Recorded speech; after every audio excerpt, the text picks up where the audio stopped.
Dans une vallée oubliée, où la lumière du matin glisse entre les branches comme un souffle d'or, vivait un jeune martin-pêcheur nommé Ael. Chaque jour, il survolait la rivière, fasciné par le miroir liquide qui reflétait le ciel. Il croyait, de tout son cœur, que ce n'était pas un simple reflet, mais un autre monde, un ciel caché sous l'eau. Les anciens oiseaux se moquèrent de lui. « Le ciel est au-dessus, petit rêveur, pas dessous », disait-il. Mais Ael n'écoutait pas. Il voyait dans les profondeurs des éclats de lumière qui bougeaient comme des étoiles, et il sentait qu'un secret l'appelait. Alors, chaque matin, il plongeait un peu plus profondément.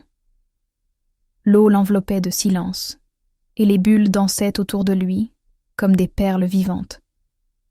Un jour, alors que le soleil se levait derrière la forêt, il plongea plus loin qu'il ne l'avait jamais fait.